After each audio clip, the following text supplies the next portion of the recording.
Urgent so much reaction. This is North Korea's nuclear submarine is a nightmare.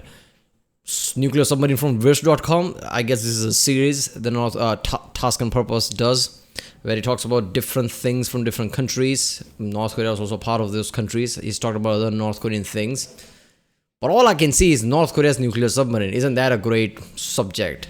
Oh, by the way, it doesn't matter if North Korea can launch an ICBM from their mainland to USA. They can just send a submarine. There you go. Obviously, there must be a lot of defense measures there against submarine, especially is this first generation submarine, whatever, right? I'm gonna guess North Korea submarine is not as good as American submarines, but hey, we'll see it in this one. We'll see how good their submarines are. So let's watch one. Korea has announced that their newest submarine is now fully operational and ready for battle, with Kim Jong-un claiming that his next-generation tactical nuclear attack submarine could stealthily sneak up on his enemies and nuke them with ballistic missiles launched from hundreds of miles away. But is this new submarine... Yeah, I remember watching that match when it happened, WrestleMania match. The way Undertaker got behind him, he was like over the top even for the WWE match, right? And just like trying to do cinematic shit. I'm like, what the fuck is this? Really something to be worried about? Or is it in the same category as filming troops doing shirtless karate for propaganda purposes? Has North Korea's recent partnership with Russia given them advances in submarine technology needed to pull this off? I'm your average infantryman, Chris Cappy. Hit the like and subscribe. Yeah, I didn't even thought of that. Yeah, probably, right? They gave a lot of things to Russia. They have to give something back. They probably give technology for nuclear submarine. There you go. Subscribe button and let's find out. The new submarine has been assigned to the North Korean fleet that patrols the waters between the Korean Peninsula and Japan. At its launch ceremony, Kim Jong-un said that it would be their main underwater offensive means of their naval force. It's no secret North Korea has been expanding its nuclear arsenal in recent years. However, everything we've seen up until now has been land-based missiles. You got your silos or mobile truck carriers. The development of a sea-based nuclear capability would be a brand new one for North Korea. So North Korea has long had submarines for the purposes of espionage and infiltration inside neighboring South Korea. So to see them in this new role of ballistic missile submarine hitting targets thousands of kilometers away would be surprising. One of the things you guys always tell me in the comments section is that you appreciate how I try my best to stay unbiased with my reporting. And one of the ways I'm able to do that is thanks to my team's subscription to Ground News. Ground News is a website and an app that gathers news from all over the world and puts it in one place. It then gives me a clear way to navigate how... Yeah, well, go to ground.news forces, task and support this channel, or go to original video page link. Give Ground News a shot by clicking the link in the description or the pinned comment below. According to the nonprofit NTI, the Nuclear Threat Initiative, which is a nonpartisan organization that's focused on reducing nuclear threats, they reported how North Korea's fleet of subs have been involved in a couple of bizarre, high-profile incidents over the years. In 1996, one of their submarines ran aground in South Korea, which led to all of their crew being chased around South Korea for nearly 2 months in a giant manhunt as they tried to make it back over the DMZ, over the border into North Korea. They were all either KIA or they chose to self-delete, except for one who was captured alive. Then, in 1998, one of their submarines got caught in a fishing net in South Korean waters. They were then towed back to port for interrogation, but on the way back, all the North Korean submarine crew chose to drink the self-deletion Kool-Aid instead of be captured alive.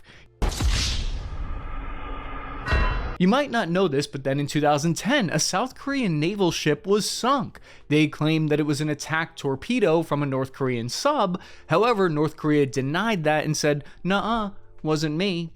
So to hear that North Korea might have developed a long-range, next-generation modern submarine that could fire ballistic missiles would be surprising if true, because it'd be so different from what they've done in the past few decades. It would represent a significant shift. They would have come a long way in a relatively short period of time. North Korea technically on paper has one of the world's largest submarine fleets. Their navy has a fleet of 83 according to intelligence reports. But when we look closer at that fleet, we can see 40 of those subs are one of the smaller ones for coastal defense, special infiltration and reconnaissance missions. A 18,000-ton strategic nuclear sub isn't going to get caught in a fishing net. Yeah, okay. then again, China didn't have stealth plane until one day they acquired some paper and they suddenly have it, and now apparently they have the next generation stealth plane. So North Korea could have just like acquired or asked for the submarine blueprints or whatever from Russia, even got their engineers there to make it. And yeah, they could have had this. I mean, they have this kind of like a defense pact, right? Friends for life or whatever that was when Putin went to North Korea, right? So it could have been just part of that, right? Russia is giving North Korea a nuclear submarine or whatever. And it's not just giving them like, if you did this for me, I'm going to do this for you type of way. It's like if something happens and if Axis gets formed, North Korea is going to be in Russia's side. So that nuclear submarine is going to help Russia in the long term anyway. So something like that. I could see that. North Korea wants is a submarine-launched ballistic missile that can hit anywhere in the globe, like how the United States has. They want a strategic force. Evidence of this comes from when Kim Jong-un himself said at the ceremony for the unveiling of this submarine, quote, "Achieving a rapid development of our naval forces is a priority that cannot be delayed, given the enemy's recent aggressive moves and military acts," end quote. If they had a fully operational one of these nuclear subs, it would give them an additional nuclear launch option, which means that they would have to worry less about their land-based nukes getting destroyed. I don't think that it's wise to underestimate your enemy, but there are some suspect things about this submarine that I simply can't ignore. This sub is the first of its type for them, known as the Simpo C class, aka Gorog class, aka Pongdae class. Well, it turns out upon closer inspection, the ship is actually just a modified Romeo class submarine rather than a new design. North Korea obtained a little over 20 old Romeo subs from China back in the 1970s and 80s, and they've just been making incremental upgrades to them over the years. I don't care what you pay me and how many belly rubs you give me, I am not floating around in an old Soviet submarine that was already outdated before they even got them. Despite having the word nuclear and attack in the name, the submarine is neither nuclear, meaning nuclear powered, or attack, meaning it's meant to go toe-to-toe. This should add another AI powered nuclear powered attack submarine. Oh shit. Everybody's like, oh shit's getting real now. With other submarines. Instead, this sub is a diesel electric powered submarine. Originally, the Romeo class was equipped with a twin 2.94 megawatt engine, which drove electric motors that propelled the boat forward. We have no way of knowing the specifics of the engines that were used by North Korea, whether or not they've been upgraded or duct taped together over the past 50 years, but the body of the submarine and what we know from previous models indicates that it's still a non-nuclear powered craft. Diesel-powered subs, as opposed to your newer nuclear-powered ones, have obvious drawbacks that can't stay submerged for nearly as long, for instance. Generally, Romeo-class submarines are able to stay underwater for anywhere between 5 to 10 days, depending on how much of their battery gets used. Once they hit their limit, though, they have to resurface and turn on those diesel-electric generators, which then recharge the batteries before they can go back under again. This process takes up to 8 hours, which is way longer than you want to be above the waves if the entire point of your boat is to be completely hidden. So how does this submarine fall in line with those kinds of design philosophies? From the limited footage available on the boat, we know that it has 10 launch tubes capable of carrying either conventional ballistic missiles or nuclear SLBMs. I understand. So they added nuclear missiles to this one and obviously made it into like one of the nuclear triad-like weapon. Like, oh, by the way, we also have nukes on submarines. Well, like I said in the start of the video, like US must have some defenses against things like this. It depends on how advanced this submarine is. But if the submarine have to stay up 8 hours for the batteries to charge or whatever, that is just enough time to, I guess, America to detect it in Pacific or whatever, like whatever area of attack they decided. It will take time to reach America, so there will be time where they will have to come up. And it will be, no, by the way, there's the North Korean submarine that is coming here to attack us. Yeah, game over, right? You need to have something that nuclear powered submarine that can stay underwater all the time. You need something like that if you want to pose a threat against something like America or something. The decision to call it a tactical nuclear attack submarine could indicate that its intended role is to launch smaller short-range missiles that are harder to intercept, rather than larger ones that could reach the continental United States. Or it could be that it just sounds cool. That's equally likely. Instead, it's expected that this boat will likely remain regional, threatening targets in South Korea or Japan. Original Romeo-class submarines had a range of about 9,000 miles. However, that's not really far enough to reach the American coastline and come back unless the crew is super down for a one-way trip only. Additionally, the massive increase in size and weight will inevitably reduce the range and speed that the aging diesel engines are able to propel the thing. Most of the added weight, from what we can see... Man, Fallout is insane, right? The game, right? Because in the game, there is a attack on Anchorage element to it. I think China attacks it. China is the enemy in Fallout, which is like, how did they predict it back then, right? Because when the Fallout lore began in 90s, there was no indication China would even come close to, I guess, threaten USA. I mean, there was some like, okay, their economy was growing in a pace, but that you need to like read statistic and like read through the lines and everything to even come to this wild conclusion that China will be a superpower that will threaten America one day. And Fallout actually has China as a superpower, right? And that is actually when China is the superpower now, right? So I don't know, an Asian country attacking America and attacking Anchorage, it also makes sense geographic. Like if North Korea attacks, and with this submarine which doesn't have much range, you can guess they could attack Anchorage or something in Alaska. That's why I love Fallout. Whoever wrote lore of Fallout was awesome. He kind of like read everything real world thing and just like implemented that way. Comes from the submarine's sail, which is the larger portion protruding from the top. Off the 10 launch tubes, 6 are smaller for conventional cruise missiles, and 4 match the size needed to launch a nuclear weapon from. While North Korea has conducted extensive tests of both size missiles, what it hasn't managed to show the world is if it's capable of making a nuclear warhead small enough for the new submarine. The DPRK has produced photographs of what they claim to be the kind of warheads you see launched from a submarine, but there has been no actual proof of any of them actually working. Also, Kim, buddy, I would not touch that if I were you. Even though North Korea only officially revealed the Hero Kim in September of 2023, it's been on the United States radar. Oh my God, what are the chances that scientists who made them, who are also standing there, was too afraid to tell Kim like, okay, don't put your hand there? It's like I don't know, like is that like radiation protective or something? Like I don't even know, man, right? So it's like, okay, let's not tell him, we don't want to tell him, and he get pissed off like this is my nuke, and what if he deletes us, let's just say. So let's not tell him, and he's just like touching that, getting all the radiation and everything. That's insane. Or rather sonar, for a while now. Back in August of 2016, a KN-11 SLBM, or Submarine Launched Ballistic Missile, was fired into the Sea of Japan. This was done while the United States and South Korea were conducting their massive annual military exercises. The launch occurred right off the coast of Simpo and traveled 300 miles before impacting the ocean. There's no definitive proof that the missile was launched from a sub, and it's more likely that it was fired from a submerged testbed or just a prototype portion of the sub. But it's confirmed that North Korea was working towards an SLBM fleet. So while they're working on a new submarine, they're at the same time working on missiles that they can launch from it. The Pukgongsong 5 type is thought to be able to fly 600 kilometers in distance, but it's believed that when they test fired it, the launch caused damage to the submarine, forcing it to be towed back to pier. Be like if every time you fired your artillery cannon or gun, it blew up in your face.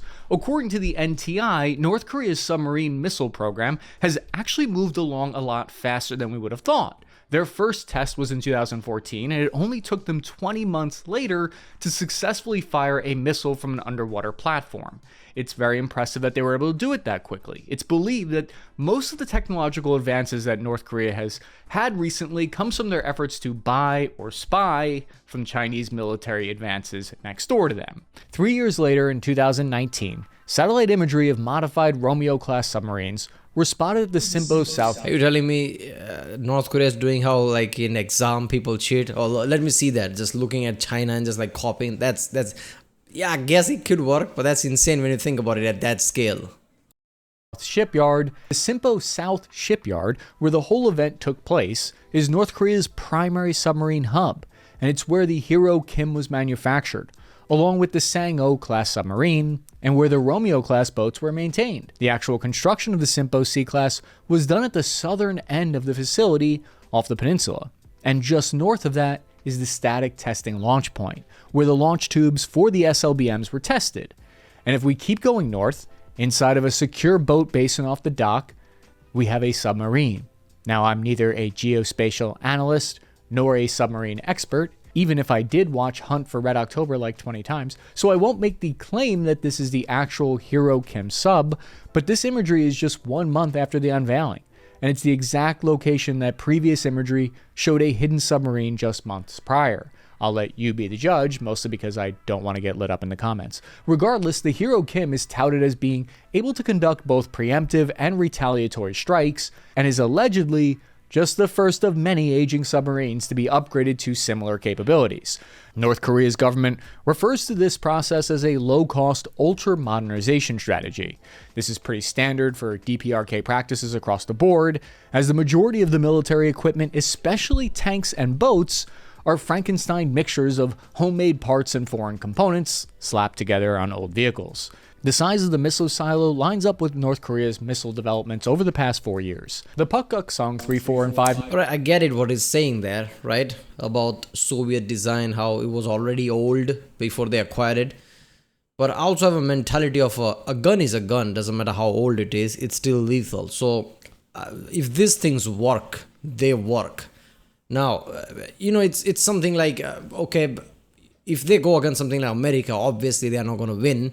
But how much damage they'll do? Because, like I said, a weapon is a weapon. Obviously, America has better technology, but how much they play in a factor, like strategic things and strategy and like how geographical advantages where war happens. Do they overtake compared to the how old equipments are and how new technology is? Right? That's the thing. Like there is no modern big top country war happening right now. It's like Russia versus Ukraine, right? Okay, Ukraine is getting like good equipment from USA, but it's not like the top equipment thing, right? So we can never know like how much technology plays a part in something, right?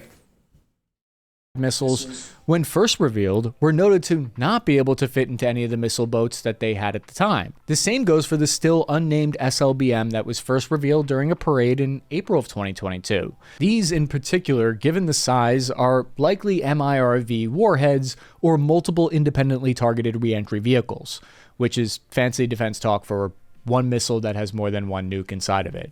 These MIRVs were tested in June of 2024, but the actual deployment of the multiple warhead function was not seen.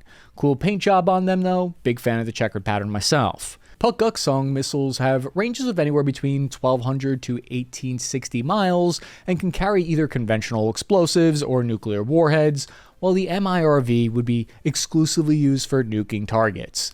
Other than the additional missile silos, the modifications to take the Hero Kim from Romeo class to Simpo C class are minimal. Small changes like the relocation of the diving planes to the upper sail of the ship will help provide directional stability to account for the increased mass. The majority of the changes are estimated to be internal ones though, which would lead to a smaller crew manning the submarine. It was quickly called out by the South Korean Joint Chiefs of Staff that the submarine was assessed to be not in a form to operate normally, and that joint intelligence between the United States and South Korea would be looking into signs that they are attempting to deceive or exaggerate this.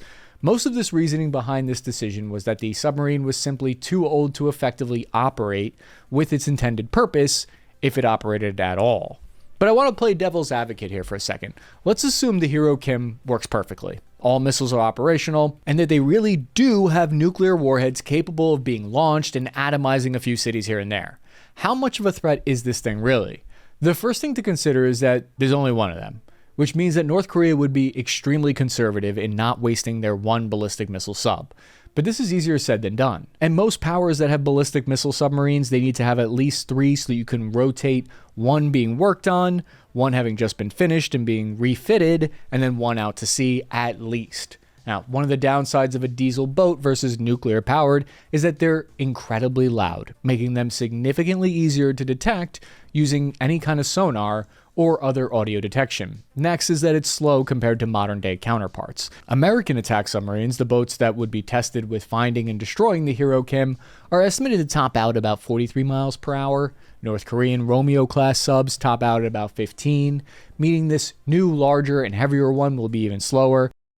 I mean, if that's the case, like there's not much of danger. Like diesel powered subs can be detected by basically any sonars, right? And not to mention they only have one. Like how you gonna keep it operational? How you gonna keep the schedule, right? It's easy. It's easily going to be like, okay, when is it working and when is it not? People can figure it out through satellites and things. So I guess it's one of those things, right? Like if you have a CCTV camera, like even if you don't have like a card that recording anything or something, just having that is enough to, like, I guess, show people like I have CCTV camera. This is mostly like that, oh, we have a nuclear missile submarine, right?